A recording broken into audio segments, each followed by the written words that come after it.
basmalah at salawat. Bismillahirrahmanirrahim. Allahumma sholli ala sayyidina Muhammad wa ala ali sayyidina Muhammad. Assalamualaikum warahmatullahi wabarakatuh.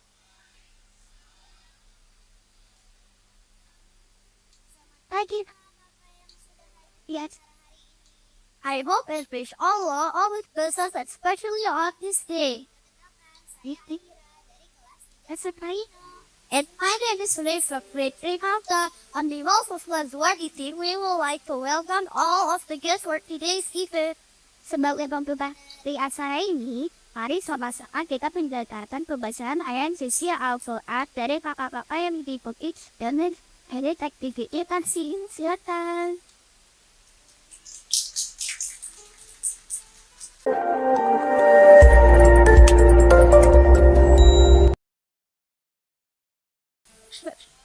Hai,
Aku berlindung kepada Allah dari godaan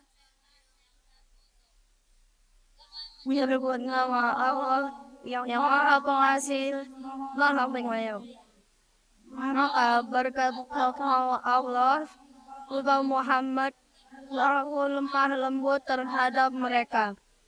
Sekiranya Allah bersikap keras dan berhati kasar, tentulah mereka menjauhkan diri dari Allah. Karena itu, makalah mereka dan mohonkanlah ampun untuk mereka. Dan berbicaralah dengan mereka dalam urusan itu. Kemudian, bila Allah telah membulatkan tekad, maka bertawakallah kepada Allah. Sungguh, Allah mencari orang yang bertawakal. Ya, jika Allah maka Allah tidak Allah tidak harus bertawakal kepada Allah. Hak siapa yang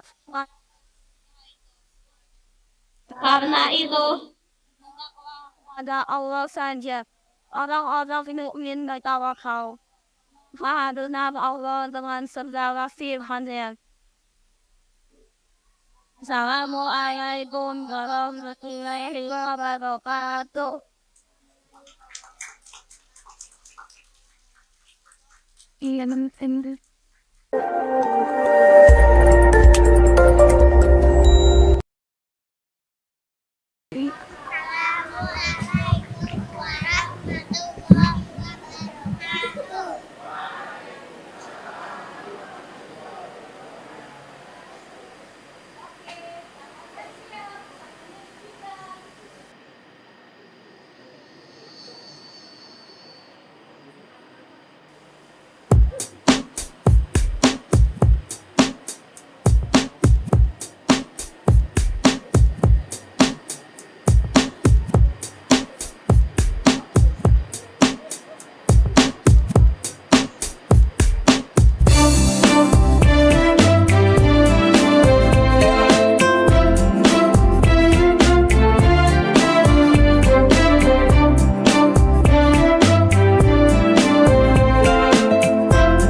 Aku sayang.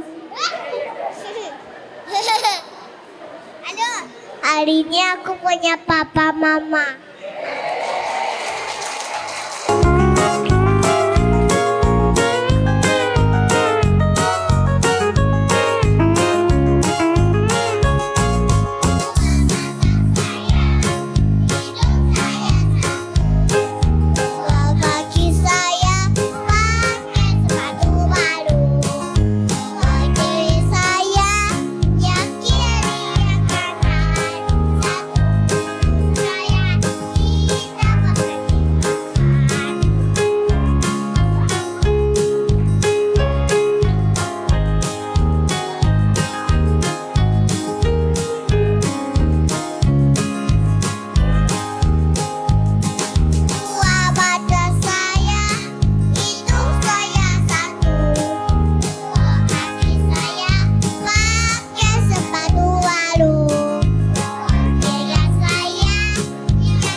biasanya baik-baik hati dan aku baik hati sama papa mama.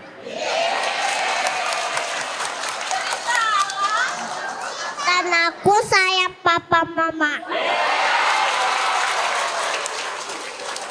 Kalau sayang sama papa mama, kita salam sama-sama ya. Beri salam. Assalamualaikum warahmatullahi wabarakatuh. Hari ini Alexa mau cerita.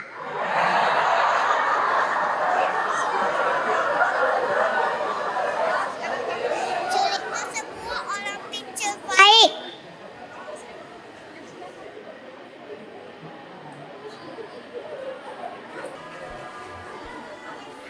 Senang sekali hari ini kami berdua bisa ikut dalam acara Quality Time ini. Yes, Aira, and the topic is so cool. What means to be human in the era of artificial intelligence? Betul deh, hari ini kita bersama Pak Haidar, Ketua Yayasan Bantuan Al-Zuardi. Kita akan berbincang tentang keharusan adanya pendidikan integral. Well, actually, the title is quite heavy for us. But inshallah, it will be great for all mom, dad, and the teacher that is here with us today. Ya betul, Rey. Hari ini kita juga akan ditemani oleh Ibu Fariza Astrini. Beliau adalah salah satu orang tua dari siswa TKA. Dan beliau juga seorang profesional di bidang humas juga loh. Tanpa berlama-lama, mari kita persilakan Bapak Haidar Bagir dan Ibu Fariza Astrini.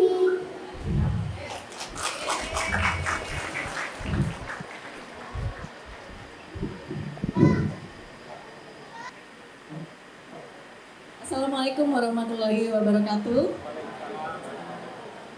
Terima kasih kepada MC kita, Ray dan Aira yang luar biasa. Dan saya tadi dapat bocoran, katanya Ray is very excited because finally he met the owner of the school. Ya, sangat membanggakan ya. Terima kasih juga kepada Bapak Ibu yang sudah hadir di pagi hari ini. Alhamdulillah kita. Ya Pak. Alhamdulillah kita semua sudah hadir di sini dalam acara yang luar biasa yaitu Quality Time with Parents. Yang merupakan acara rutin yang dilakukan oleh Lazuardi Global Compassionate School 3 bulan sekali. Dan ini adalah acara pertama, Quality Time with Parents pertama di tahun ajaran 2023 dan 2024. Dan yang perlu diketahui juga bahwa topik-topik yang ada pada acara Quality Time with Parents selalu menarik dan tentunya sesuai dengan visi, misi, dan juga paradigma pendidikan di Lazuardi. Dan yang paling spesial adalah hari ini kita kedatangan narasumber yang luar biasa, yaitu Bapak Haidar Bagir sebagai Ketua Yayasan Lazuardi. Selamat datang Pak Haidar, bagaimana Pak kabarnya? Baik, Alhamdulillah. Alhamdulillah sehat ya Pak. Iya. Baik Bapak Ibu sekalian, sesuai dengan apa yang sudah disampaikan bahwa pada pagi hari ini kita punya tema yang sangat menarik, yaitu what it means to be human in an era of AI, keharusan adanya pendidikan integral. Nah mungkin Bapak Ibu sekalian sudah sangat familiar ya dengan yang namanya kecerdasan buatan atau artificial intelligence yang mungkin juga sehari-hari sudah kita gunakan untuk membantu kita bekerja dalam mencari informasi di internet seperti Google, bahkan juga yang sedang hype yaitu ChatGPT. Nah, namun dengan terpaan teknologi AI ini, seperti apa sih kita sebagai manusia tetap pada marwahnya, tetap kita memiliki kelebihan-kelebihan yang memang sudah diberikan oleh Allah.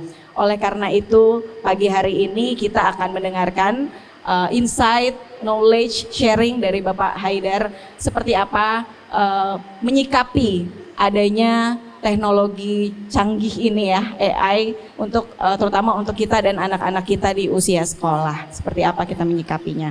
Namun sebelum kita mendengar, mungkin saya ingin mengingatkan juga kepada Bapak Ibu sekalian yang sudah tidak sabar ingin bertanya memiliki beberapa pertanyaan terkait dengan topik kita pada pagi hari ini, silahkan bisa mengajukan pertanyaan dengan memindai barcode yang ada di layar. Jadi silahkan diisi Bapak Ibu untuk form Google-nya untuk bisa diisi pertanyaannya. Nanti kita akan menjawab pertanyaan-pertanyaan yang ada.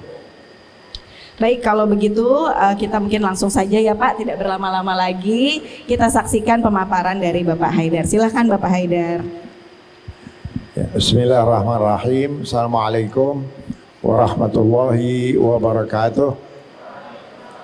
Alhamdulillahirrabbilalamin. Allahumma salli ala Muhammad wa ali Muhammad. Setelah cukup lama nggak ketemu orang tua, senang sekali pada pagi ini saya bertemu. Tentu ada para pendidik di Lazuardi. Saya kira biasanya kalau pertemuan pertama ini yang datang sebagian besar dari orang tua adalah orang tua siswa baru ya. Meskipun sebetulnya apa yang ingin saya sampaikan ini sangat relevan bukan hanya buat orang tua baru, tapi buat orang tua Lazuardi semuanya. Tapi insya Allah ini acara direkam.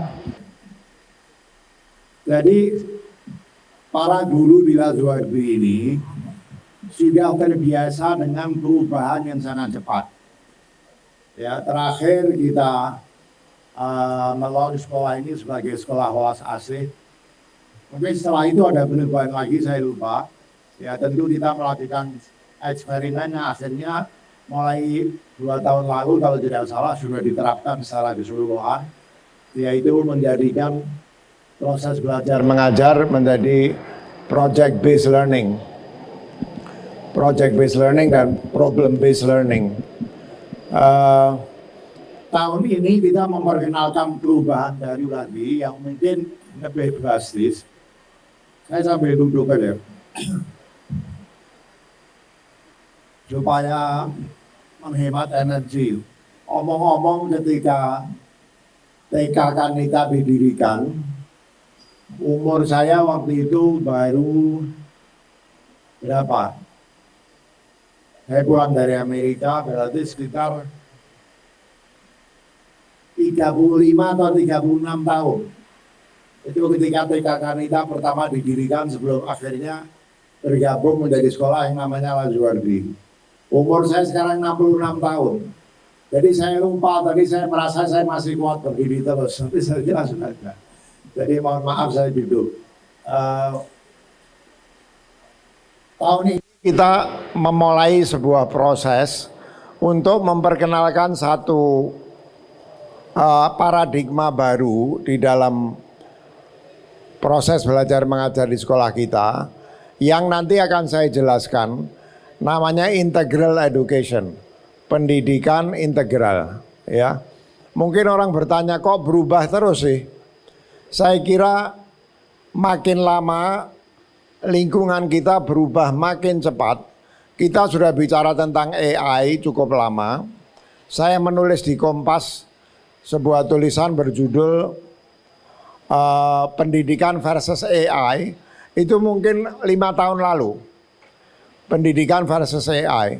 Tapi begitu ChatGPT diperkenalkan, kita melihat satu lompatan lagi yang mengharuskan setiap lembaga pendidikan menyesuaikan diri terhadap perubahan yang luar biasa ini. Waktu saya menulis di Kompas mungkin 5 tahun yang lalu, itu saya tuliskan juga di artikel saya, bahwa orang seperti Stephen Hawking, kemudian belakangan Noah Yuval Harari, kemudian saya lupa ada satu tokoh lain lagi. Oh, kalau nggak salah, lupa saya, menyatakan bahwa kalau ada kemungkinan bahwa akan datang suatu saat yang di dalamnya manusia akan dijajah oleh AI. Di dalam tulisan saya 5 tahun yang lalu itu, saya berbeda pendapat. Saya tahu saya nggak bisa dibandingkan dengan Stephen Hawking atau Yuval Noah Harari. Saya sampai lupa Yuval Noah Harari itu. Kemudian orang-orang ahli itu. Tapi saya berbeda pendapat, dan perbedaan pendapat saya itu terkait dengan perbedaan paradigma berpikir.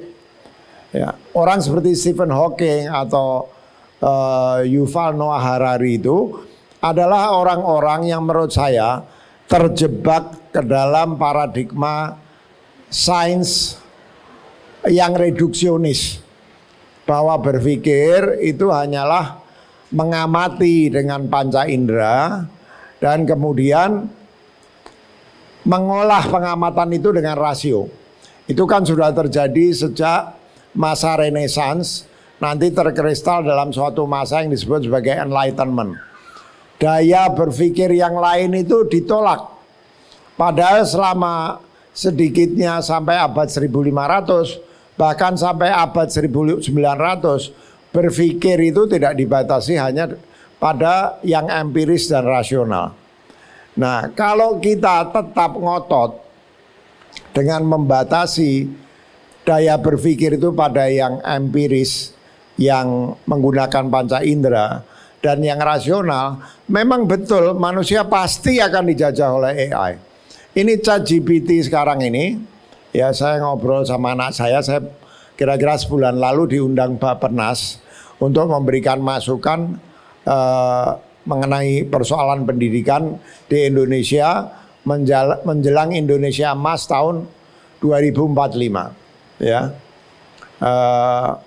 saya sebutkan di situ ChatGPT yang begitu dahsyat sekarang itu baru disebut sebagai starter, baru mulai, dan yang baru mulai itu sudah bisa mengalahkan banyak kemampuan manusia.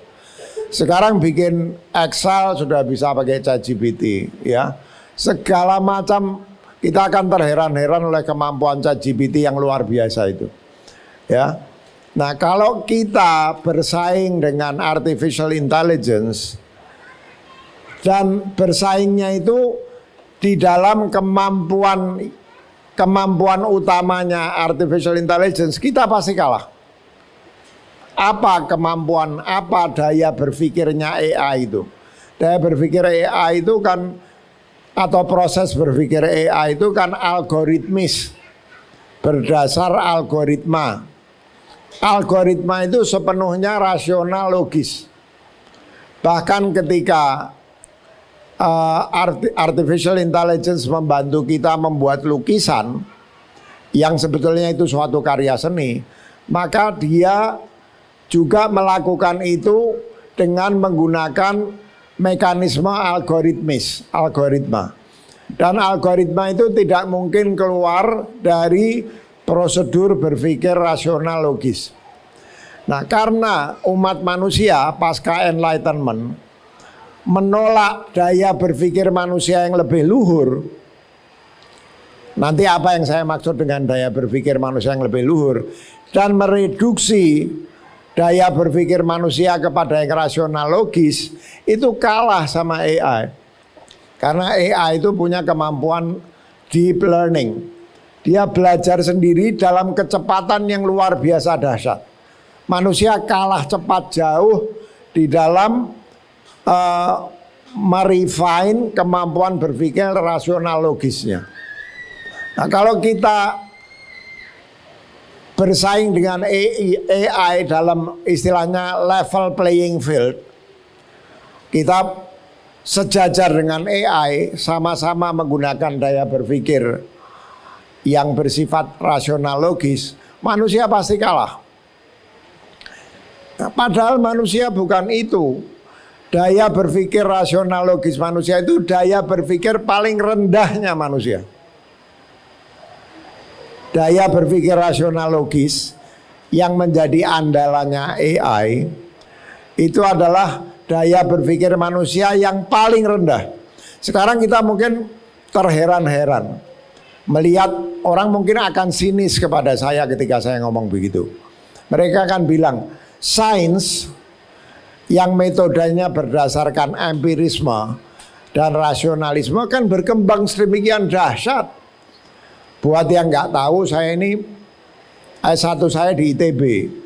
Saya research di Department of History and Philosophy of Science. di Indiana University. Jadi saya bukan orang yang nggak tahu sains. Sejak muda ketika saya mahasiswa, saya sudah menulis artikel-artikel tentang sains, khususnya terkait dengan filsafat ilmu. Ini bukan nyombong, cuman menyingkat waktu supaya Bapak Ibu yang mendengar ini nggak berpikir ini orang nggak tahu sains. Enggak. Saya tahu sains, saya belajar sains sejak saya masih mahasiswa sampai sekarang. Ya. Jadi ini pasti bukan omongan orang yang jahil tentang sains, ya.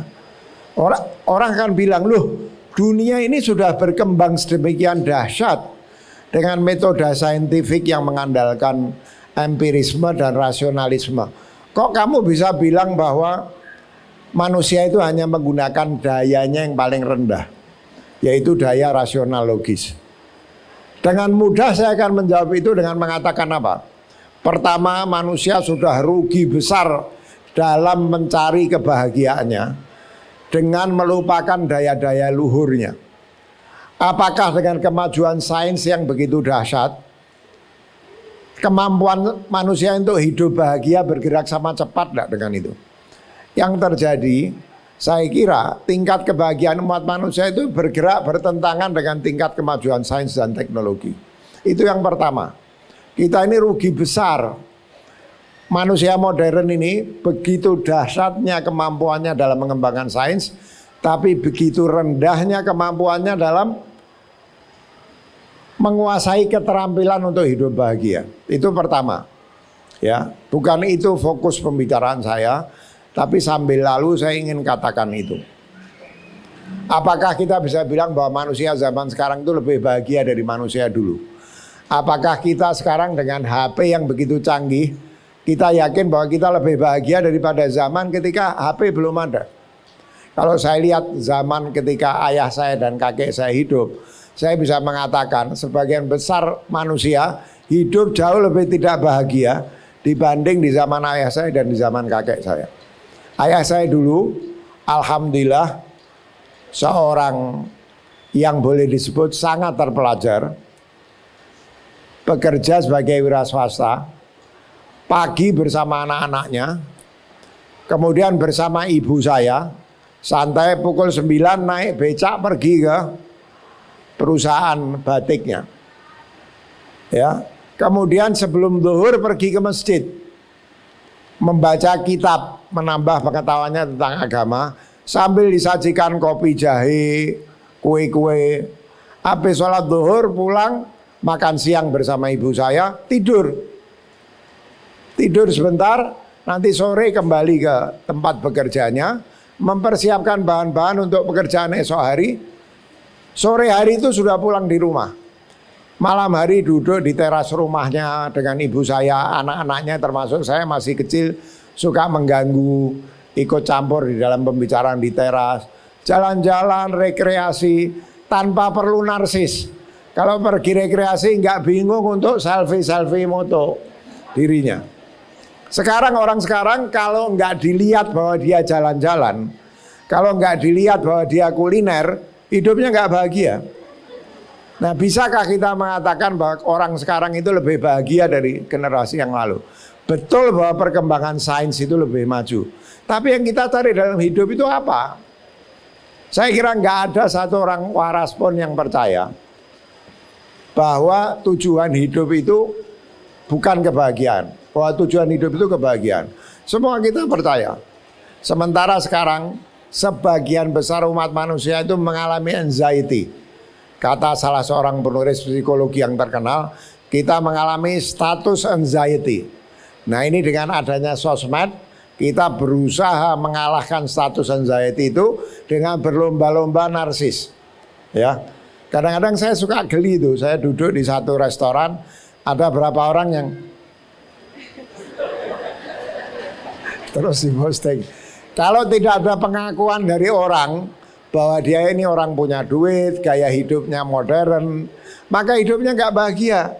Orang dulu nggak begitu. Kalau dia bisa duduk sama anak-anaknya, sama istrinya, minum kopi jahe, bisa duduk di masjid, dulu namanya rohah. Rohah itu artinya beristirahat, tapi juga berasal dari kata ruh, memperkaya rohani. Jadi dia ke masjid, ketemu teman-temannya, minum kopi jahe dan kue-kue, membaca buku-buku agama, dipandu oleh seorang alim. Terus sampai rumah, makanannya tersedia, makan, sempat tidur. Sore hari naik becak lagi, ya nggak naik mobil macam-macam merek. Ayah saya dulu punya becak. Sebelum ayah saya beli mobil, itu dia membeli becak dan menggaji supir becak. Jadi kemana-mana dia naik becak. Dan nggak buru-buru. Kita sudah tahu duduk di becak sampai pabrik. Namanya dulu disebutnya pabrik. Itu 15 menit lagi. Sekarang kita masuk din masuk. Sampai kantor kita udah stres. Nah, jadi peradaban yang mendasarkan dirinya pada daya berpikir yang mengandalkan rasionalisme dan logika itu adalah suatu peradaban yang sangat miskin. Dan yang saya mau bicarakan itu saya cuman tadi ngomel aja. Cerita soal kebahagiaan itu ngomel. Sebetulnya bukan fokus yang mau saya bicarakan. Nah, manusia kalau tetap bertahan pada itu, nggak salah Stephen Hawking, nggak salah siapa namanya Yuval Noah Harari bilang manusia ini akan dijajah oleh AI. Betul sekali yang diomongkan. Kesalahan mereka menurut saya adalah mereduksi manusia kepada mesin yang bergerak semata-mata berdasar daya berpikir rasional logis. Ini saya punya PPT tapi saya udah males sekarang. Gak apa-apa kalau mau dijalanin. Tapi saya nggak akan ngikutin itu. Ya. Ya ini yang saya omongin tadi ini. Kok putih gini aja ya? Nggak ada desainnya sedikit itu. Ini termasuk korban paradigma sains modern. Pokoknya asal kebaca aja. Aspek artistiknya nggak ada. Memang saya kirimnya itu, saya kirimnya kayaknya ada ininya. Nggak putih begini. Yang buatkan Mas Andri itu kan nggak putih begini kan? Iya. Iya. Nggak tahu kenapa jadi putih begini. Nah, ini persoalan. Jadi kan dulu sampai abad 15 paling sedikit, manusia itu berpikir dengan semua daya berpikirnya termasuk yang luhur. Bukan hanya rasional empiris. Itu dulu yang menemukan teori-teori sains. Itu kalau sekarang disebutnya dukun. Itu mereka adalah ahli-ahli hermetik namanya.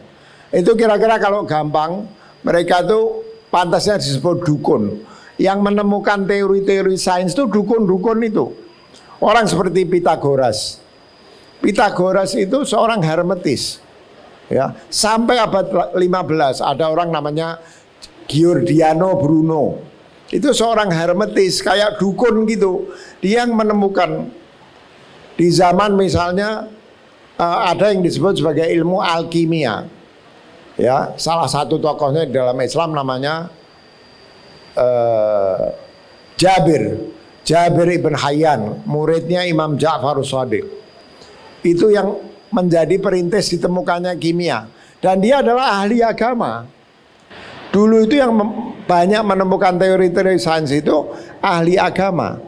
Ketika sains itu belum direduksi menjadi ilmu yang semata-mata mengandalkan pada daya berpikir logis empiris.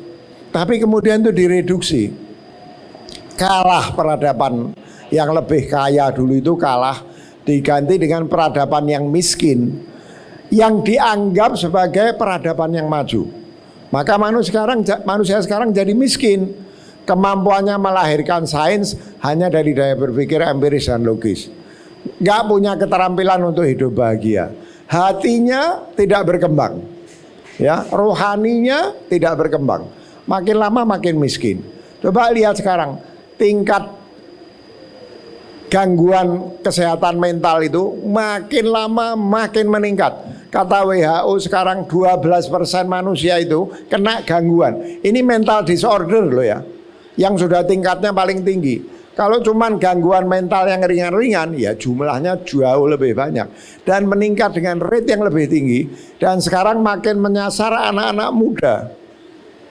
Itu semua adalah akibat dari kegagalan manusia untuk bisa unleash, bisa mengaktualkan semua daya-daya berpikirnya.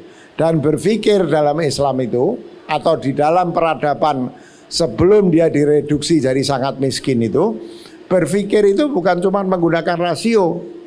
Kita ingat misalnya tafakkur, berasal dari asal kata yang sama, fa, kafro.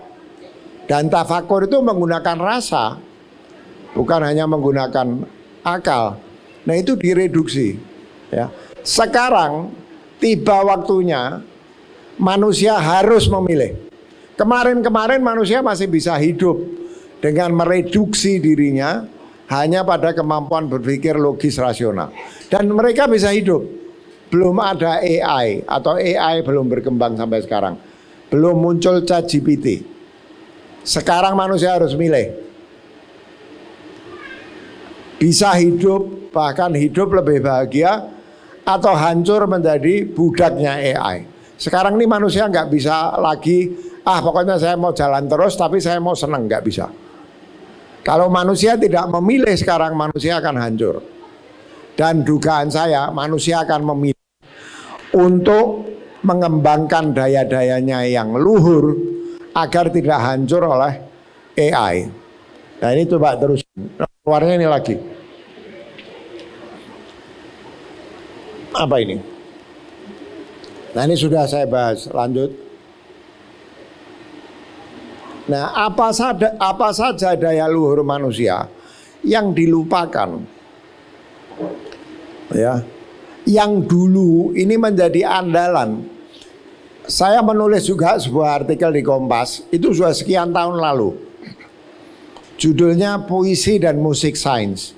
Bapak Ibu orang tua murid, saya iklan ini. Iklan tapi saya nggak dapat duit. Semua buku saya itu royaltinya 0. Saya nggak dapat uang 1 rupiah pun dari buku-buku saya. Sekarang udah 24 buku yang saya tulis, tidak serupiah pun saya dapat. Jadi ini iklan, tapi iklannya yang dapat untung lebih banyak penerbit, karena saya nggak dapat uang sama sekali. Bapak Ibu orang tua Lazuardi, saya minta sekolah juga mengkoordinir. Nanti saya usahakan diskon kalau bisa 40%. Kalau guru Lazuardi sudah punya semua. Saya tidak GR dengan mengatakan pandangan saya mesti benar. Tapi paling tidak Bapak Ibu kalau mau tahu paradigmanya Lazuardi, Bapak Ibu baca buku saya. Judulnya kalau sudah lupa saya. Bentar. Judulnya apa? Sekolah manusia bukan ya? Oh, memulihkan sekolah, memulihkan manusia. Ini inti dari apa yang saya bicarakan ini sudah menjadi concern Lazuardi sejak pertama didirikan. Dan itu saya tuangkan dalam buku saya itu, judulnya Memulihkan Sekolah, Memulihkan Manusia. Harganya murah sekali. Saya kira kalau di diskon 40% tinggal 20 ribuan mungkin, sekitar 20 ribuan. Nah kalau Bapak Ibu nanti yang nonton YouTube, besok akan diupload YouTube-nya ini. Itu saya sarankan membaca buku itu. Semua yang saya sampaikan ini dasarnya ada di buku itu. Nah di dalam tulisan saya di Kompas, nah saya kira setelah pendidikan versus AI, itu saya menulis artikel yang saya kasih judul Puisi dan Musik Sains. Itu kan selama ini dianggap bertentangan. Sains itu gak ada hubungan sama musik, sains itu gak ada hubungan sama puisi. Itu saya ambil dari sebuah buku kalau nggak salah, judul sebuah buku yang ditulis seorang ahli pendidikan, judulnya itu The Poetry and Music of Science. Bahwa sains itu sebetulnya suatu hasil peradaban manusia yang dihasilkan bukan semata-mata oleh cara berpikir rasional empiris, tapi menggunakan daya-daya manusia yang lebih luhur. Saya ingat di tulisan itu atau yang di tulisan pendidikan versus AI, saya tunjukkan banyak sekali penemuan modern itu sama sekali tidak menggunakan daya rasional dan empiris. Pernah dengar nggak ahli matematik dari India? Namanya Srinivasan Ramanujan. Srinivasan Ramanujan ini orang sampai protes kenapa dia tidak dapat hadiah Nobel di bidang matematik. Dia menemukan lebih dari 100 teori matematik yang dipakai sekarang di seluruh dunia. Tahu dari mana dia menemukan lebih dari 100 teori matematik itu? Dari mimpi ketemu dewa-dewi. Jadi dewa-dewi yang dia mimpi itu ngajar dia teori matematik. Nggak ada hubungannya sama sekali dengan rasionalisme dan logika. Lebih dari 100 teori matematik. Pernah tahu tabel unsur kimia Mendeleev? Pernah dengar ya? Kalau yang belajar. Tahu bagaimana Mendeleev menemukan itu? Lewat mimpi. Nggak ada urusan sama pendekatan rasionalisme logis. Jadi mimpi itu imajinasi ketika tidur. Ya. Einstein mengatakan, saya ini lebih seorang artis ketimbang saintis. Karena apa? Teori-teori yang saya temukan, termasuk teori relativitas umum dan teori relativitas khusus, itu dia temukan lewat imajinasi, bukan lewat proses observasi saintifik sama sekali. Dan saya bisa menyebutkan begitu banyak teori sains yang diterima umum dan dipakai sampai sekarang tidak ditemukan dengan prosedur rasional logis. Ini bukan karangan saya loh. Saya ini pembaca buku-buku filsafat sains. Itu ditulis dalam buku filsafat sains. Ditulis dalam buku filsafat sains. Nanti panjang kalau saya bercerita tentang dua konteks sains. Sains itu konteksnya ada konteks of discovery sama konteks of justification. Bahkan bukan hanya dalam konteks of discovery ketika dia ditemukan. Dalam konteks of justification, itu ada yang disebut sebagai prinsip justifikasi pragmatis. Ada korespondensi empiris, koherensi logis, ada pragmatis. Sebagian besar ilmu itu dibenarkan karena dia terbukti secara pragmatis bermanfaat. Ya. Saya nulis buku juga, kalau ada yang berminat. Saya tulis secara sangat populer, tapi kata orang masih berat. Judulnya Science Religious, Agama Saintifik, sebentar. Judulnya, ya Science Religious, Agama Saintifik. Saya membuktikan betapa antara agama dan sains itu batasnya tidak setebal itu. Banyak penemuan sains yang ditemukan secara religius dan banyak pemikiran agama yang terbukti saintifik. Saya suka ngasih satu contoh. Di tahun 80, awal-awal 80-an, hadiah Nobel Fisika itu diberikan kepada dua orang. Satu namanya Steve Weinberg, seorang ateis, mengaku sebagai ateis. Satu Abdus Salam, seorang muslim Ahmadiyah. Jadi mereka berdua share hadiah Nobel di bidang fisika. Ya. Mereka menghasilkan satu teori yang dianggap membantu penemuan sebuah teori yang disebut sebagai the theory of everything. Theory of everything itu satu teori atau rumus yang sekaligus bisa menjelaskan gejala-gejala di level subatomik dan gejala-gejala di level astronomik. Sekarang itu rumus yang berlaku pada level subatomik itu tidak berlaku di level astronomik, benda-benda astronomik. Sedang rumus yang berlaku di level astronomik itu tidak berlaku di level subatomik. Ilmuwan yakin alam semesta itu dibuat dengan satu prinsip yang menyatu, sehingga tidak mungkin suatu rumus yang berlaku pada subatomik tidak berlaku pada astronomik. Itu disebut the theory of everything. Sekarang itu dilakukan, sudah puluhan tahun dilakukan upaya untuk menemukan ini. Nah, Abdus Salam dan Steve Weinberg share hadiah Nobel Fisika karena dia itu. Yang satu ateis. Abdus Salam mengaku dari mana ilhamnya menemukan teori itu? Dari ayat Al-Quran di surat Yasin. Bahwa Allah SWT menciptakan segala sesuatu secara berpasangan. Dunia ilmu pengetahuan nggak peduli bahwa Abdus Salam itu baca surat Yasin di malam Jumat membaca ayat itu, oh ini pasti arahnya ke situ. Dan dia dapat hadiah Nobel. Itu sampai tahun 80-an masih ada penemuan yang menghasilkan hadiah Nobel yang ilhamnya didapat dari surat Yasin. Jadi bagaimana orang mau membatasi penemuan ilmu pengetahuan itu hanya pada apa yang disebut sebagai scientific method, yang hanya berlandaskan prinsip empirisme dan rasionalisme. Bagaimana? Sudah jelas ini adalah reduksi yang memiskinkan kemanusiaan, mereduksi manusia sehingga pada satu titik manusia itu akan jauh lebih tidak mulia dibanding AI. Ayat Al-Quran yang bunyinya laqad khalaqnal insan fi ahsani taqwim gak berlaku. Karena ahsan taqwim itu AI, bukan manusia. Tapi gak mungkin Allah SWT salah. Kesalahannya adalah pada manusia yang tidak menjadi manusia lagi. Dia tidak lebih dari AI.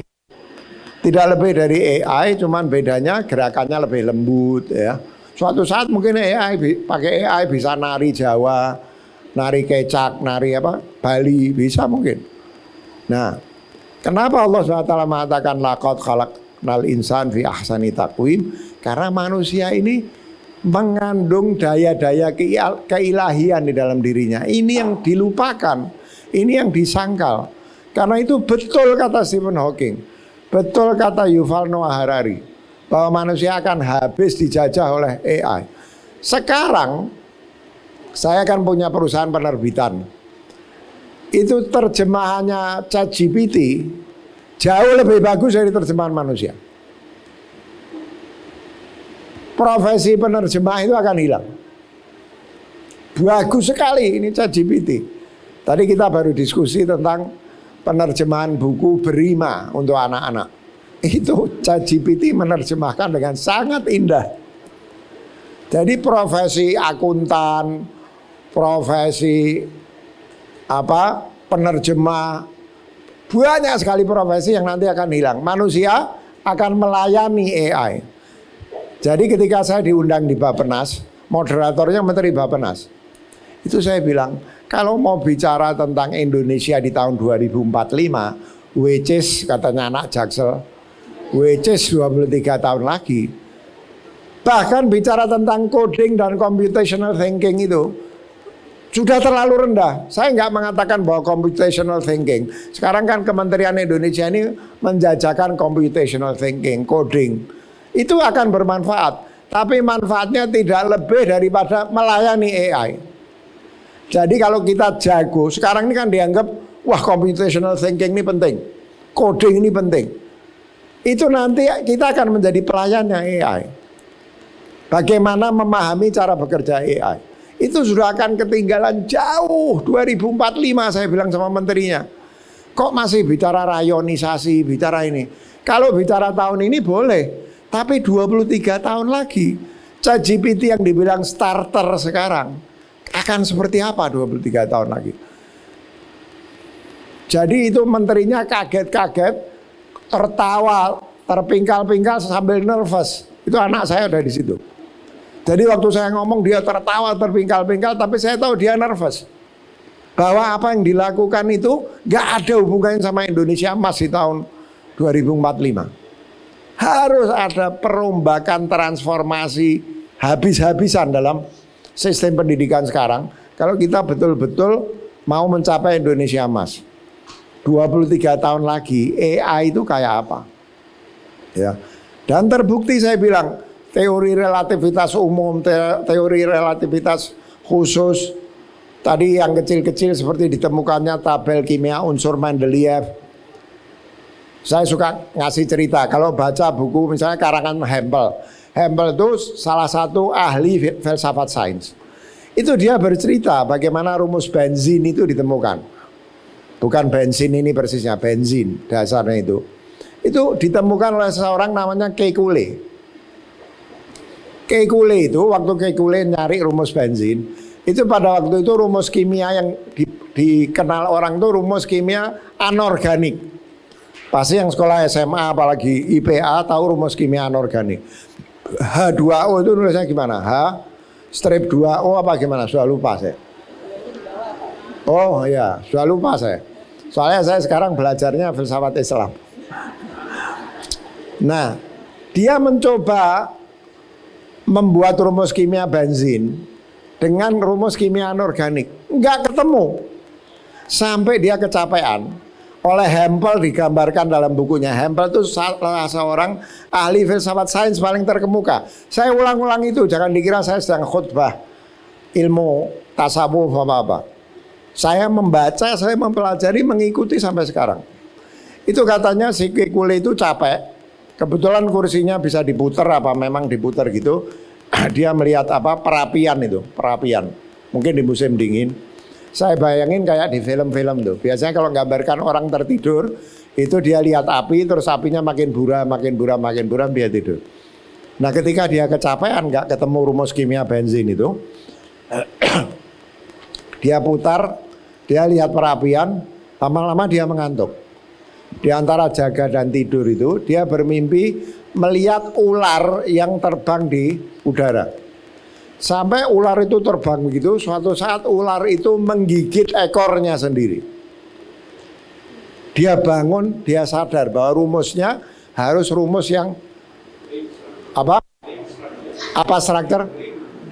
Ring structure. Dia harus benar, disitulah ditemukan rumus kimia organik. Dan dia menemukan rumus benzin lewat apa? Lewat mimpi.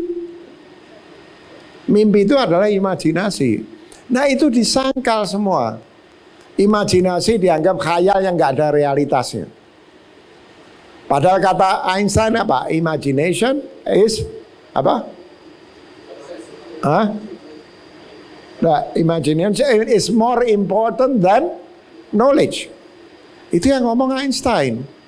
Imagination is more important than knowledge. Dan dia bilang saya ini lebih seorang artis daripada ilmuwan.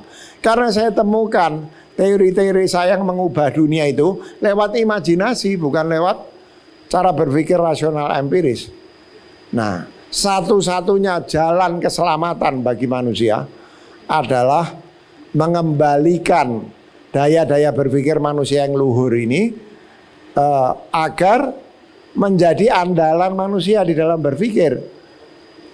Nah, itulah sistem pendidikan yang berusaha mengembalikan daya-daya berpikir luhur ini yang disebut integral education.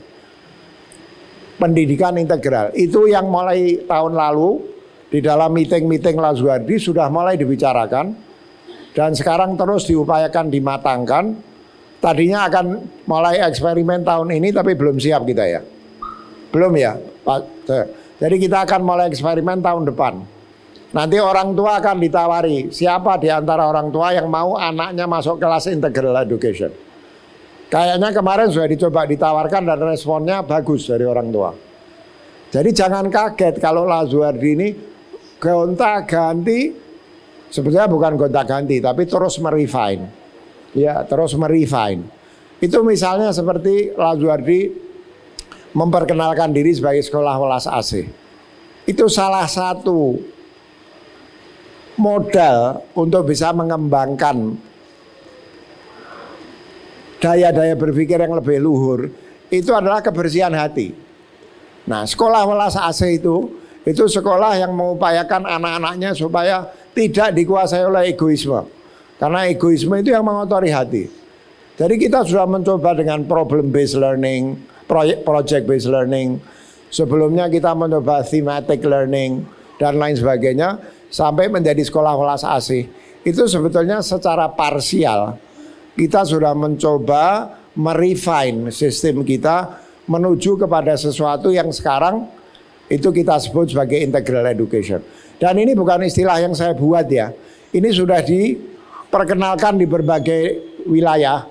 Meskipun sebagian sekolah itu masih nggak mau menerima kesadaran transenden. Mereka menganggap mereka nggak mau sesuatu yang berhubungan dengan apa yang dulu dikaitkan dengan agama, itu mereka nggak mau terima.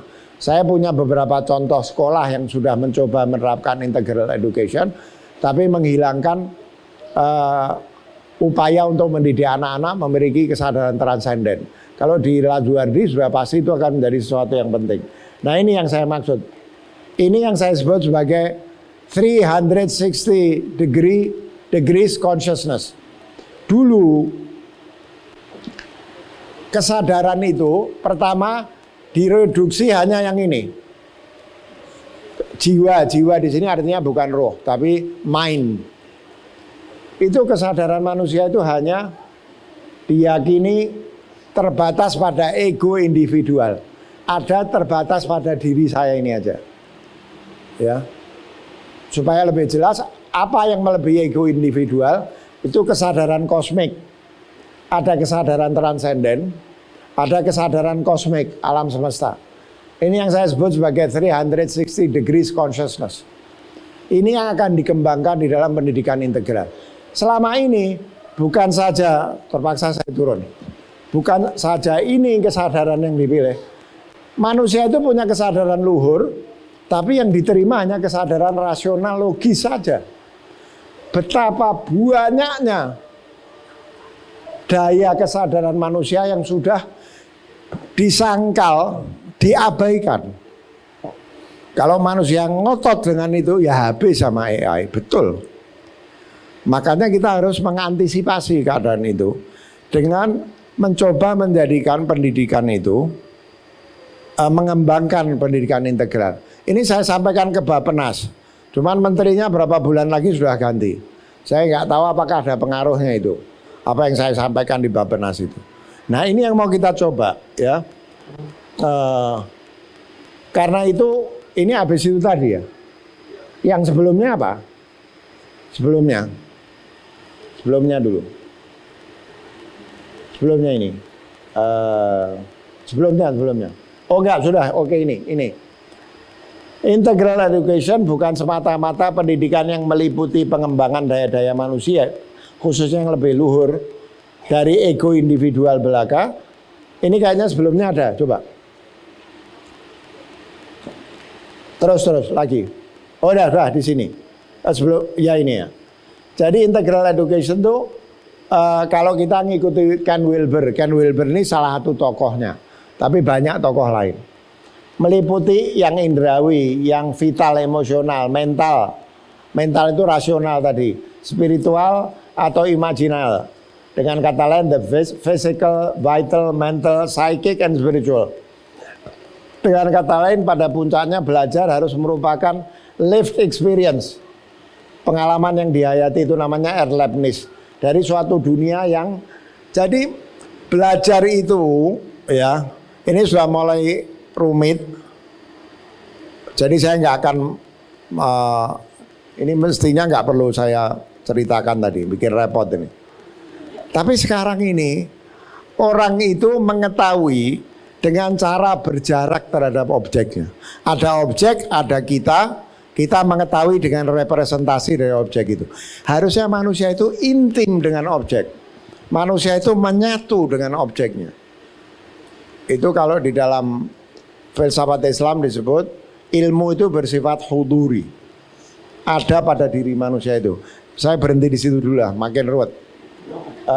Terus itu kayaknya presentasi saya buat lembaga lain ya.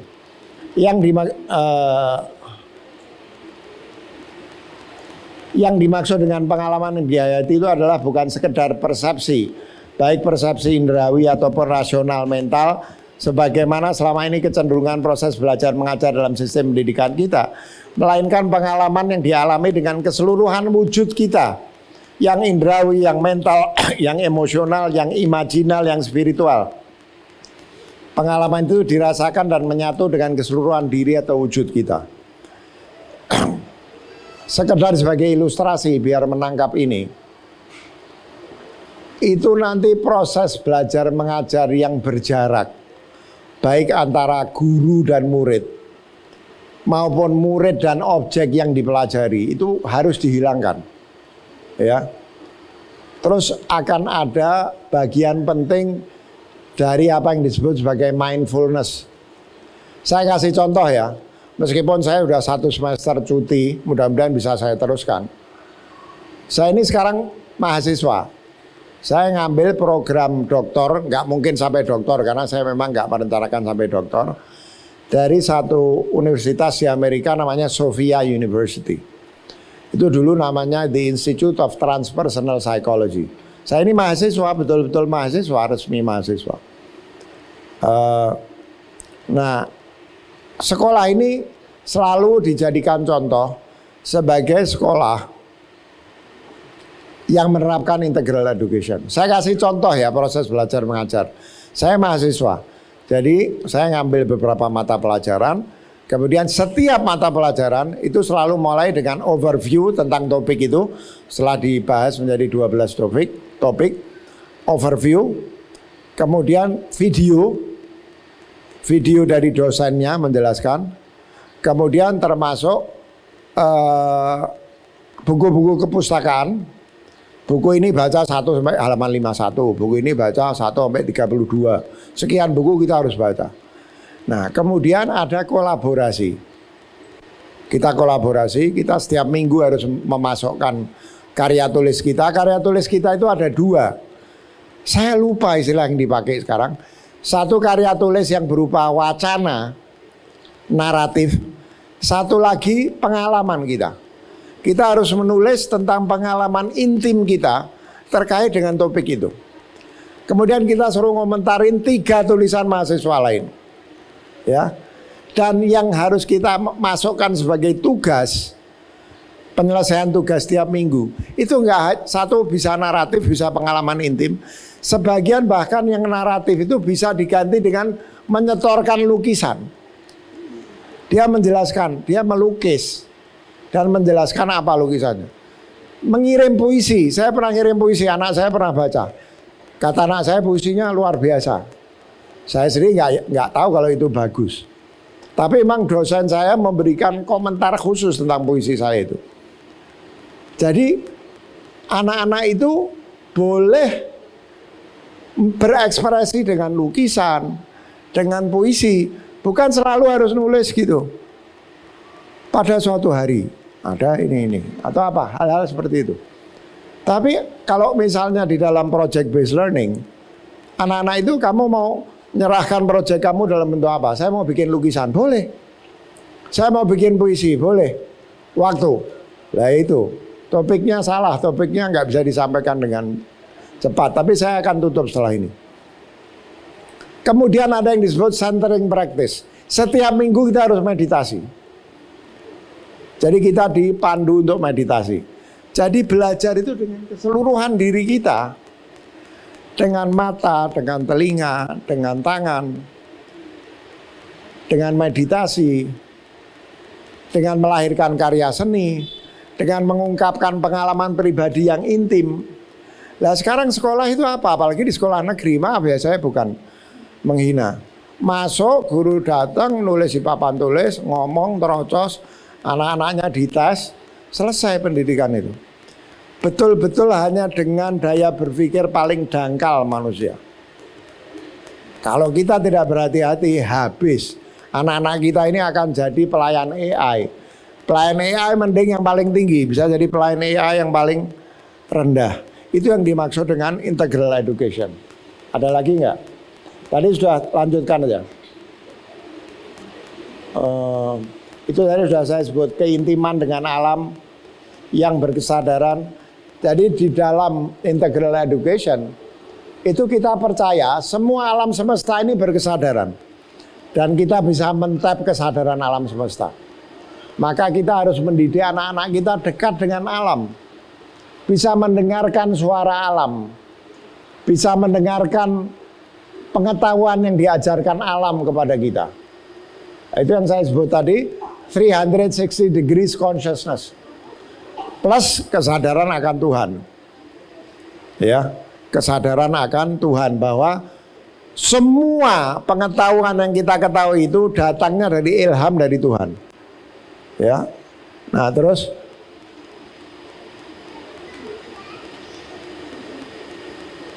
sedangkan terkait relasi dengan kesadaran transenden tadi alam. Integral education menganjurkan pendidikan spiritualitas yang tidak harus berarti terasosiasikan dengan agama formal. Kalau di Lazuardi itu agama Islam. Tapi di milenia mungkin bisa lebih universal. sebagai cara untuk mentap pengetahuan kebijaksanaan yang lebih luhur. Terus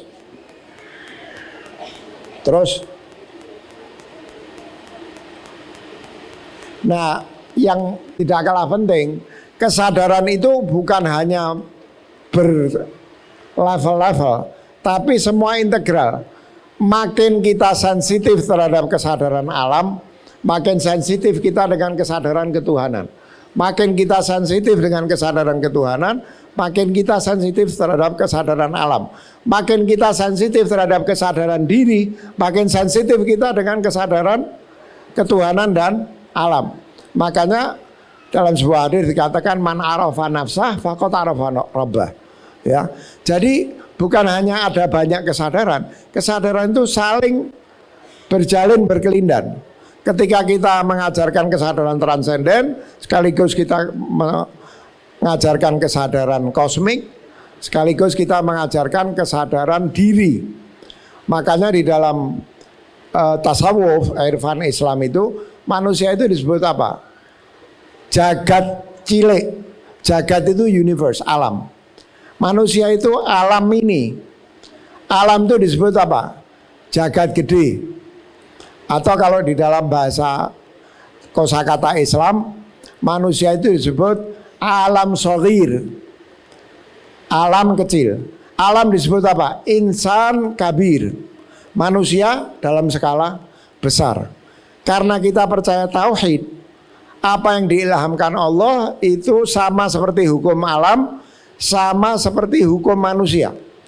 Jadi begitu kita menyadari kemanusiaan kita lebih baik, kita menyadari Tuhan kita lebih baik.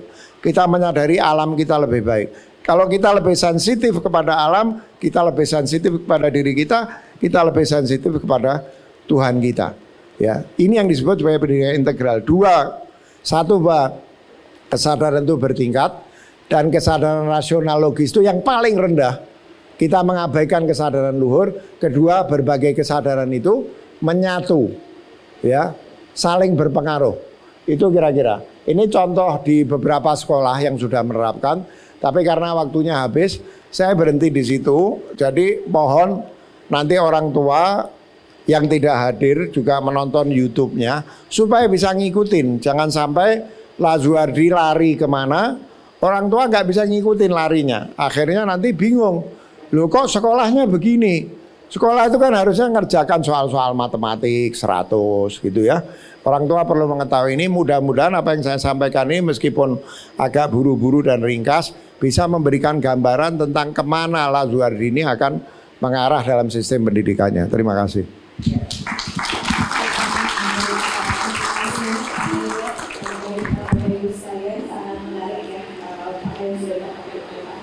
Saya sedikit mensamerikan apa yang disampaikan oleh Pak Haidar ya, bahwa yang pertama bahwa memang dengan adanya fenomena teknologi AI, kita harus tetap bisa menyadari kelebihan-kelebihan yang kita miliki sebagai seorang manusia, dan AI sebagai teknologi jangan sampai kita menjadi pelayan AI. Oleh karena itu, integral education sangat diperlukan karena merupakan bentuk pendidikan yang bisa menyelamatkan manusia dari paparan AI, dan memang manusia dianggap unggul di alam semesta. Dan tidak kalah penting bahwa sistem pendidikan harus kuat untuk menghadapi Indonesia Emas 2045, di mana pada saat itu AI sudah akan sangat canggih ya.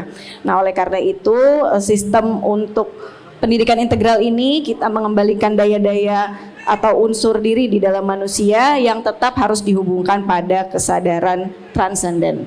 Seperti itu. Terima kasih Pak Haidar. Mungkin sebelum kita melanjutkan pada sesi Q&A, jadi ini kita sudah mengumpulkan beberapa pertanyaan dari Bapak Ibu sekalian. Namun sebelumnya kita akan mendengarkan dulu, Bapak Ibu, ada paparan dari Bapak Iswoyo. Dari Bapak Iswoyo selaku Ketua Yayasan Amal Khair Yasmin. Kepada Bapak Iswoyo kami persilahkan Bapak.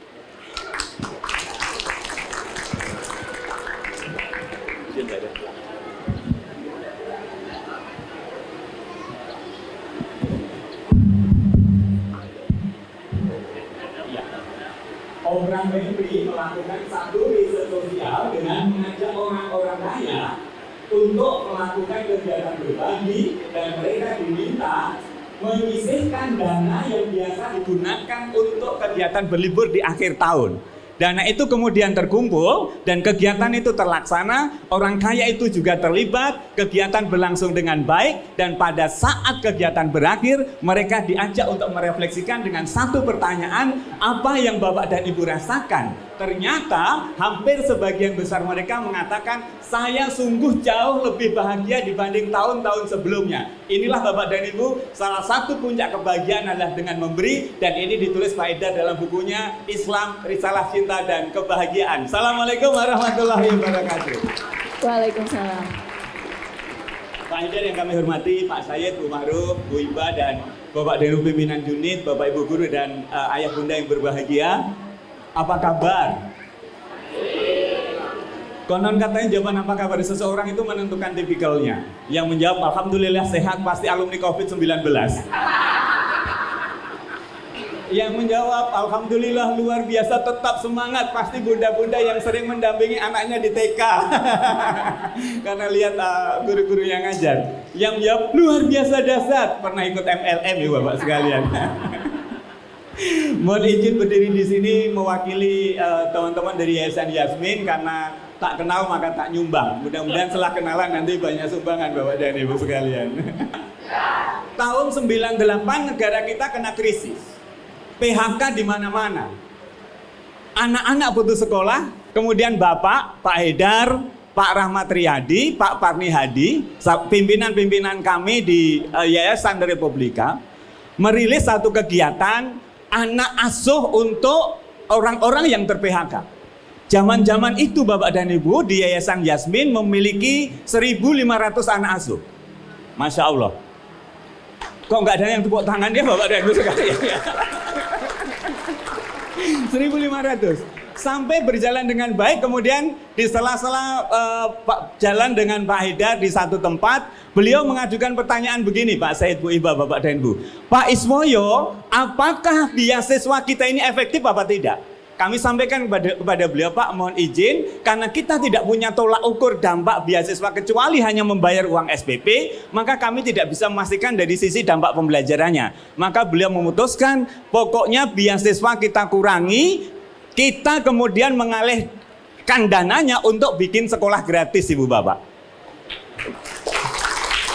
Nah, sekolah gratisnya cikal bakalnya ada di PLN Gandul, SMP dan SMK Informatika Utama. Utama itu singkatan dari unggul tanpa memungut artos. Iya, itu singkatannya Bapak dan Ibu, unggul tanpa memungut biaya.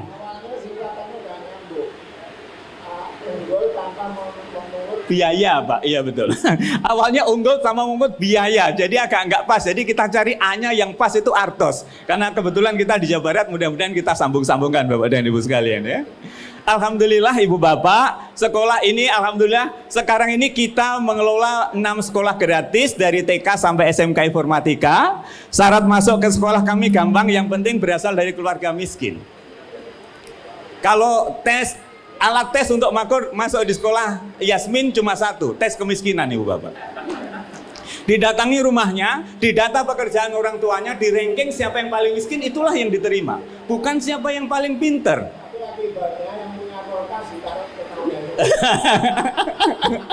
Betul Pak, karena itu Ibu Bapak ini dilalahnya apesnya itu ada di saya, apesnya ada di saya. Kan saya dengan Pak Sulis survei. Karena sekolah ini terkenal bagus. Kenapa Bapak? Kenapa kira-kira SMP dan SMA Utama itu keren? Kenapa bagus? Kenapa Bapak dan Ibu? Kenapa? Persis Bunda, karena guru-guru dan kurikulumnya dari Laswardi. Jadi semua guru-guru SMP Utama wajib training di Laswardi. Bahkan beberapa guru dari Laswardi Bapak menugaskan untuk mengampu di sana. Jadi di sana dikenalnya sekolah Laswardi. Maka kemudian pas saya dan Pak Sulis survei di satu keluarga, orangnya pura-pura miskin. Pinjam rumah tetangga Bapak dan Ibu. Bu Mahro, Pak Ading. Begitu masuk kita dapat komplain dari tetangganya. Kok bisa ini orang kaya masuk di sekolah Bapak? Dilalahnya yang tanda tangan kok saya gitu Bapak dan Ibu. Akhirnya tentu mengeluarkan anaknya tidak boleh, maka kita panggil orang tuanya. Semacam ini tidak boleh terulang. Dan sekarang ibu bapak, kita betul-betul surveinya sekarang melibatkan pengurus masjid, RT, RW supaya tidak salah. Karena zaman itu euforianya luar biasa. Alhamdulillah ibu bapak, sekolah berjalan dengan baik. Bahkan sekarang kami mengelola SMP dan rumah yatim Mizan. Bapak menyampaikan, saya masih ingat Bapak dan Ibu, arahan Bapak itu, kan kita sekolah pondok ya, mondok, anak-anak mondok. Saya nanya ke Bapak, Pak, mohon izin, apa indikator anak-anak di sekolah kami karena berasrama? Satu, Pak Is, nggak boleh kudisen. Kudis. Korengan itu Bapak, Ibu, itu berarti lingkungannya tidak bersih. Maka Alhamdulillah Pak Sulis, manajer program kita, punya ide untuk mencari sukarelawan mantan manajer housekeeping hotel untuk mengajarkan housekeeping pada anak-anak, mulai cara nyapu, membersihkan tempat tidur, ngepel dan sebagainya. Maka Bapak, betul Pak, bersihnya itu nggak hanya minta ampun, minta maaf teman-teman sekalian, saking bersihnya. Jadi karena arahan Bapak waktu itu, rumah yatim ini harus bisa menjadi model. Tidak boleh rumah yatim itu dikelola hanya sekedarnya saja. Maka prinsip kami memuliakan anak yatim wajib, tapi memanjakan tidak. Ibu bapak, anak-anak kami itu tinggi, besar, gagah perkasa. Kalau saya gagah perkakas ibu bapak sekalian. Kenapa? Karena Sabtu Minggu seperti ini, maka kiriman McD dan Kentucky itu luar biasa. Rendang itu nggak pernah berhenti. Maka ketika diskusi dengan teman-teman, apakah ini cara yang tepat untuk mendidik anak-anak kita? Tentu membahagiakan iya, tapi kita minta sekali-kali anak-anak dilatih makan dengan ikan asin. Supaya rasa syukurnya tidak boleh kalah kalau mereka makan dengan daging. Bapak dan Ibu, kalau ada donatur yang datang ke tempat kami, yang ada di kepala anak-anak itu biasanya apa? Betul Mas Said, kalau nggak makanan, amplop gitu. Maka kalau ada donatur yang nyumbang kali pertama kita terima, selanjutnya kita mohonkan ditransfer karena kita nggak ingin mentalnya anak-anak rusak gara-gara amplop. Terima kasih Bapak dan Ibu sekalian. Iya Pak. Baik Pak. Kualitas ya. Baik Pak, ya terima kasih Pak Idar. Bapak dan Ibu, itu di antara program. Kemudian program berikutnya adalah pusat terapi autis. Sekarang kami punya 64 keluarga kami yang memiliki kebutuhan khusus. Dan semuanya adalah saudara kami yang oleh lingkungannya dianggap anak-anak yang madesu saja. Tapi kami berikan keyakinan Allah itu nggak pernah gagal dalam menciptakan hambanya. Di balik kasat mata kita, putra-putri kita dipandang anak yang mungkin masa depannya seperti apa. Kalau kita sabar saja pasti ketemu. Dan kami bersyukur karena pusat terapi ini juga didukung oleh pusat terapi Pelangi Laswardi. Bapak dan Ibu, kemudian kita mentraining kurang lebih saat ini sudah sampai 200.000 guru seluruh Indonesia. Pak Sulis yang bertanggung jawab hari ini. Terima kasih Bapak dan Ibu. Sekarang mendampingi banyak madrasah dan kami punya program literasi finansial dan literasi sosial yang sekarang akan diadopsi oleh Kemendikbud untuk melatih 5 juta siswa di seluruh Indonesia Bapak dan Ibu sekalian. Keberangkat ya. Ya, mohon doanya Pak Sulis sedang kita carikan sponsor untuk bisa berangkat ke Belanda untuk presentasi di sana, ya. Materinya sudah siap, tapi tiket pesawatnya nampaknya belum siap Ibu Bapak sekalian. Kalau ada donatur untuk pulang pergi nanti mohon menghubungi saya gitu. Syukur bisa untuk 2 orang ya Bapak dan Ibu. Saya ngikut nanti gitu. Sponsornya masih kita carikan, tapi Bapak menyampaikan Pak Sulis harus berangkat untuk kita go internasional Bapak dan Ibu. Selain itu mohon izin kita sedang berproses untuk membangun rumah singgah bagi keluarga-keluarga kita yang mengalami penderitaan sakit berat dan harus pulang balik rutin berobat di RSCM. Rumah singgahnya ada di Depok 2 Bapak dan Ibu. Rumah singgahnya ada di Depok Dewa. Sekarang ini kami juga punya khusus SMK Pertanian. Dan 3 anak kami mohon izin sedang proses penguatan bahasa Jepang untuk dikirim bekerja 3 tahun di Jepang Ibu Bapak sekalian. Ya, tempatnya ada di Megamendung, belajar pertanian modern di sana. Kemudian Bapak dan Ibu, kita ada pusat rehabilitasi ODGJ. Warga binaan kami kurang lebih ada 50, tempatnya ada di Ciseeng Bogor. Orang dengan gangguan jiwa, pemerintah tidak mengizinkan penggunaan terminologi GILA, tapi yang digunakan adalah ODGJ. Kemudian Bapak dan Ibu, pusat rumah yatim, pusat terapi autis kami juga diduplikasi di Padang, di Cherry Child Padang. Kemudian kami punya panti rehabilitasi untuk ketunadaksaan ada di Colomadu Karanganyar. Tempo hari kami baru dapat kiriman satu anak yang tunanetra, tunarungu, tunawicara, tunadaksa dalam satu kondisi. Kami sedang mencari cara bagaimana bisa berkomunikasi. Nah, karena itu mohon izin, kami selalu ditanya apa yang kemudian dibutuhkan Yasmin. Bapak dan Ibu, kami meyakini fundraising, penggalangan dana itu pasti fundraising. Nggak mungkin kita akan menggalang dana kalau kita tidak melalui dari kawan kita. Apalagi hari ini ada keluarga kita semua, mohon izin, ini adalah programnya Laswardi Bapak dan Ibu. Kami selalu ditanya, Pak Is, kenapa nggalang dananya hampir setiap bulan? Karena kebutuhan dana saat ini Bapak dan Ibu, untuk satu bulan itu 500 juta. Untuk membiayai 2.000 penerima manfaat. Ya, kami terus kemudian Masya Allah, Pak Haidar dan keluarga selalu barokah. Di detik-detik apapun kami dalam situasi mendesak pasti beliau akan kemudian memberikan solusi. Tapi kami juga bersama tim, ada Pak Sulih, Pak Mustahidin, Kang Ade menggalang dana dalam rangka supaya 500 juta ini terpenuhi. Karena itu bagi Bapak dan Ibu guru mohon izin, kalau nanti direpotkan untuk memberikan kabar pada anak-anak, mudah-mudahan itu bagian dari upaya kita mewujudkan cinta kasih dan welas asih. Bagi bunda dan ayah tentu menjadi kebahagiaan kalau kami terus didukung.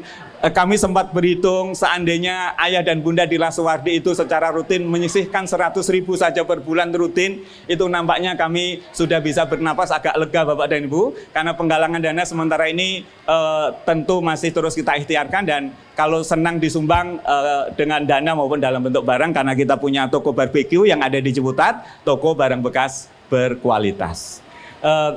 Bapak dan Ibu, sebaik-baik presentasi tentang kegiatan sosial adalah yang bisa membuka pemahaman sekaligus membuka rekening Ibu Bapak sekalian ya.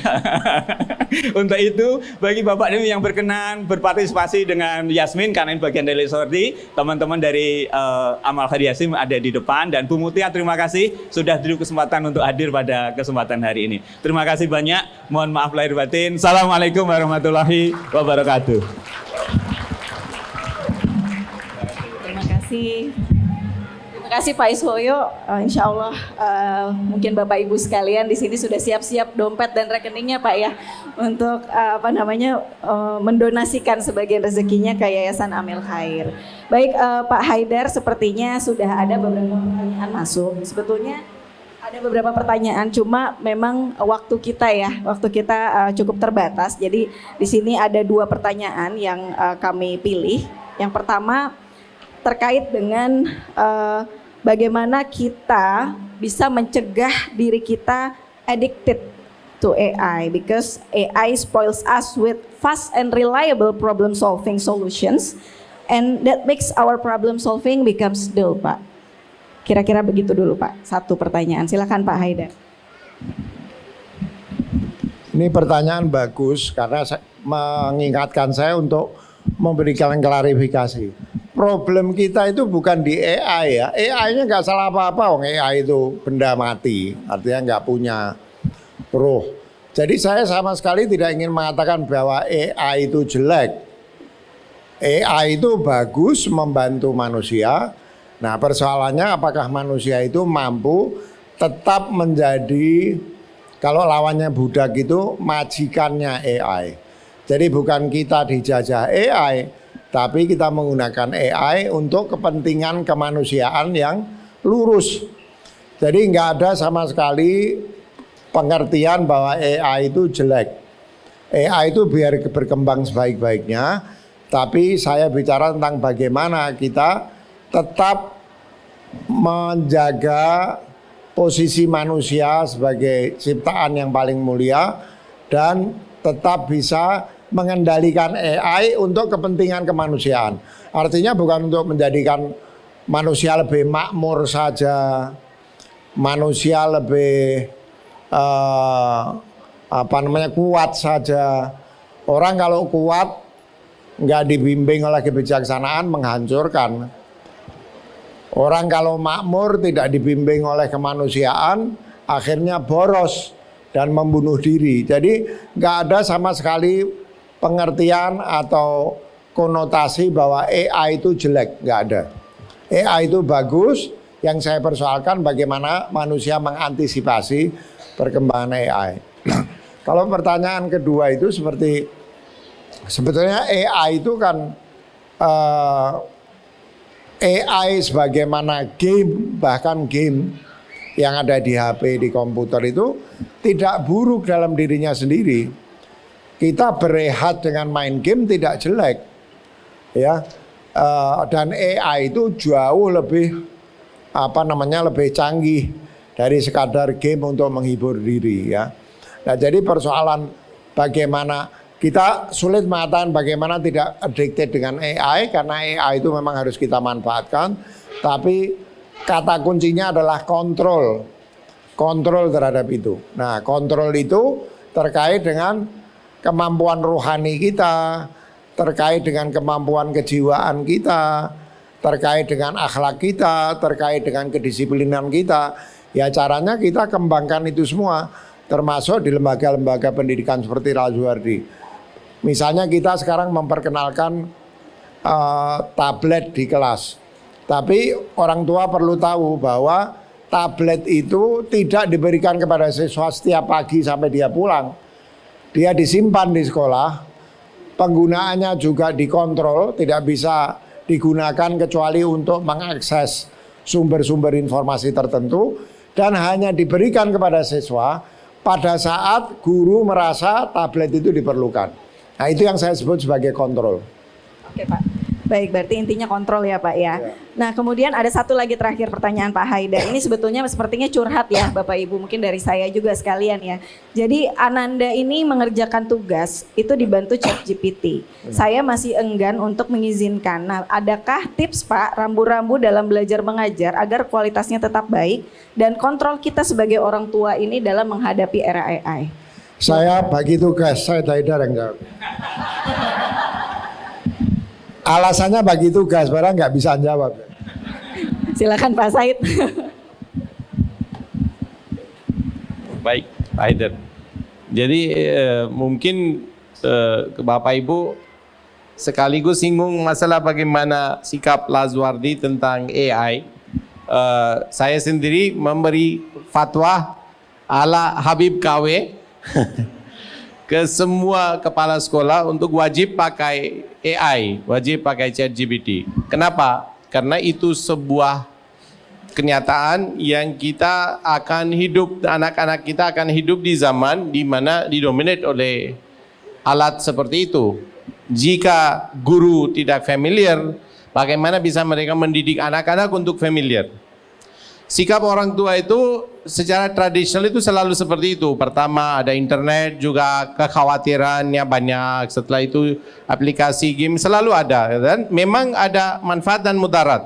Tapi kita gak bisa memungkiri nanti teknologi seperti ChatGPT akan dominate bidang kerja, bidang profesional. Jadi kami berharap anak sudah siap untuk menggunakan dengan cara tepat. Dan sebagai orang tua juga kita harus tahu apa kelebihan dan kekurangannya dan beri ruang untuk anak-anak.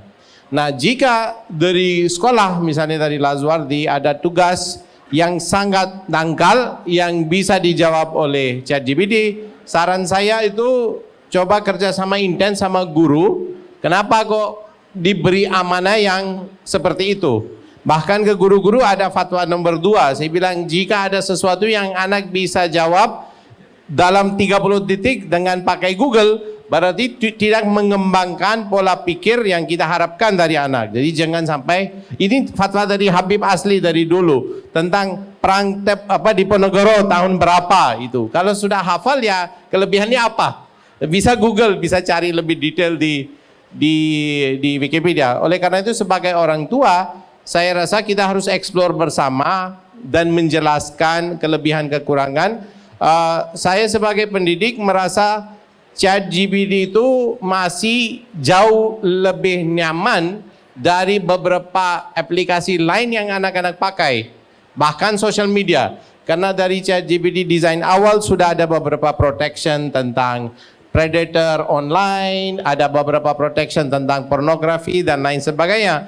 Yang orang tua sendiri nggak tahu anak menggunakan itu di social media dapat akses itu. Jadi menurut saya kekhawatiran kita harus lebih besar di media yang sekarang daripada di alat seperti large language model. Dan jika anak kita belum bisa pakai dengan baik, menurut saya itu kekhawatiran. Kita harus khawatir. Kalau mereka bisa menggunakan dengan canggih, bahkan guru aja bingung ini karya anak atau karya ChatGPT, berarti anak kita sudah berhasil. Yang belum berhasil itu guru. Jadi mungkin dari saya itu, Pak Haidar bisa meluruskan sedikit kalau saya terlalu. Ya baik, terima kasih Pak Said, sangat memberikan pencerahan. Ya baik, alhamdulillah kita sudah berada di. Ya, sedikit Bapak, aja. silakan. Ya. Ini Bu Lubna nggak hadir karena ikut acara 17 Agustusan mewakili keluarga. Cuman saya bayangkan kalau Bu Lubna tadi hadir pasti protes waktu anak-anak nyanyi. Yang apa? Ya, mata apa? Dua mata saya, hidung saya satu, terus dua kaki saya, terus mulut saya satu, tidak berhenti makan. Itu di Lazuardi sebenarnya nggak boleh, sudah diganti syairnya. Kalau tidak berhenti makan menguntungkan kafe-kafe sekarang. Jadi sama Bu Lubna diganti, mulut saya satu untuk berbicara. Ya, hal kecil-kecil seperti itu harus diperhatikan dan di Lazuardi itu diperhatikan. Ini otokritik buat Lazuardi. Ya, terima kasih banyak Pak Haidar. Sepertinya masih banyak ya sebetulnya di benak kita semua ya pertanyaan ya Bapak Ibu terhadap topik yang sangat menarik ini. Namun karena waktu juga yang membatasi kita, mungkin nanti kita akan di lain kesempatan ya Bapak Ibu untuk bisa kita lakukan lagi sesi seperti ini. Nah, alhamdulillah kita sudah berada di penghujung acara dan saya mengucapkan terima kasih banyak kepada Bapak Haidar Bagir atas waktunya, atas ilmunya, atas sharingnya yang luar biasa dan insya Allah bermanfaat untuk kita semua. Dan juga terima kasih kepada Bapak Ibu yang sudah meluangkan waktu untuk hadir pada kesempatan pagi hari ini dan kami tunggu lagi untuk bisa hadir di acara Quality Time with Parents berikutnya. Dan sebelum saya akhiri, Bapak Ibu silahkan untuk bisa mengisi survei atau feedback dari acara kami pada link yang nanti juga akan dibagikan oleh panitia. Dan setelah ini kita langsung akan saksikan penampilan orkestra dari siswa-siswi SMP Lazuardi. Terima kasih. Wassalamualaikum warahmatullahi wabarakatuh. Sekedar penjelasan, orkestra Lazuardi itu semua anak bisa ikut. Bukan hanya anak-anak yang pintar main biola. Anak-anak yang main biola ini sebelum dilatih nggak tahu caranya main biola. Jadi mereka diajar berkoordinasi, akhirnya dan tim orkestra Lazuardi ini ada banyak, siapapun bisa ikut. Jadi silahkan diapresiasi upayanya anak-anak. Ya, terima kasih Pak, tepuk tangan sekali lagi.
Terima kasih kepada Ibu Fariza, Pak Haidar, dan juga kakak-kakak orkestra.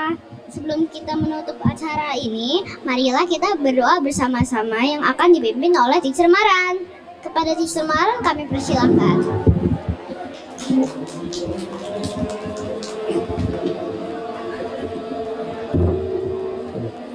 Assalamualaikum warahmatullahi wabarakatuh. Mari Bapak Ibu sekalian, untuk mengakhiri acara pada hari ini, kita bermohon mudah-mudahan quality time kali ini dibekal kita semua menghantarkan anak-anak kita mendapatkan pendidikan yang lebih baik. Bismillahirrahmanirrahim. Allahumma salli ala Sayyidina Muhammad wa ala ali Sayyidina Muhammad. Allahumma ij'al jama'na hadha jam'an marhuma wa tafarruqana min ba'dihi tafarruqan ma'suma wa la taj'al fina wa la minna syaqiyya wa la mahruma. Ya Allah, jadikanlah pertemuan ini pertemuan yang Kau rahmati. Jadikanlah perpisahan setelah ini perpisahan yang selalu dalam penjagaan-Mu. Ya Allah, jangan Engkau jadikan di antara kami orang-orang yang sakit dan orang yang terhalang menggapai ridha-Mu. Ya Allah, Ya Rahman, Ya Rahim, bila hari ini masih menjadi bagian hidup kami, berikanlah kemudahan dan kelancaran untuk menjalaninya. Bila kelopak mata kami masih dapat terbuka, bimbinglah penglihatan kami untuk senantiasa melihat kebaikan dan kebenaran. Bila mulut kami masih diizinkan berucap, tuntunlah agar senantiasa mengatakan kejujuran. Bila kaki kami masih diberi kemampuan untuk melangkah, hantarkanlah ke tempat-tempat yang menjadi ibadah kami. Bila tangan kami masih dapat digerakkan, gerakanlah untuk memberikan kebaikan bagi orang lain. Bila matahari masih diperkenankan menyentuh raga kami, sempurnakanlah cahayanya di hari ini untuk menyehatkan tubuh kami. Bila udara masih menjadi bagian dari nafas kami, lapangkanlah rongga dada kami untuk menghirupnya. Bila dari rezeki yang diturunkan di muka bumi ini masih ada bagian hak kami, datangkanlah dalam jumlah yang banyak bagi kami yang berkah halalan thayyiban dari segala arah, agar kami dapat memberikan manfaat bagi orang lain yang membutuhkan. Ya Allah, Ya Rabb, bila keluarga dan saudara-saudara kami masih diperkenankan mewarnai kehidupan kami, jadikanlah mereka sebagai warna-warni yang penuh keindahan, penuh kasih sayang, rukun dan damai. Angkat dan hilangkanlah segala penyakit kami, keluarga dan saudara-saudara kami. Gantilah dengan kesehatan yang sempurna, serta berikanlah sisa usia yang penuh manfaat dan barakah. Ya Allah, dengan segala yang telah diperlihatkan pada kami untuk menjadikan ini semua sebagai pelajaran hidup kami, karuniakanlah kepada kami sejak hari ini sampai Kau utus malaikatmu untuk mengangkat ruh ini dari jasad kami dengan limpahan nikmat dan kasih sayang-Mu.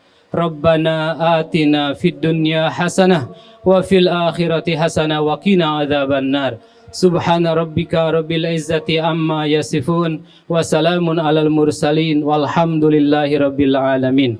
Terima kasih. Wassalamualaikum warahmatullahi wabarakatuh. Alhamdulillah, thank you all speakers and guests for your participation in this event. Insyaallah, we will meet again in the next quality time. Dan saya Amina. Kami pamit. Assalamualaikum warahmatullahi wabarakatuh.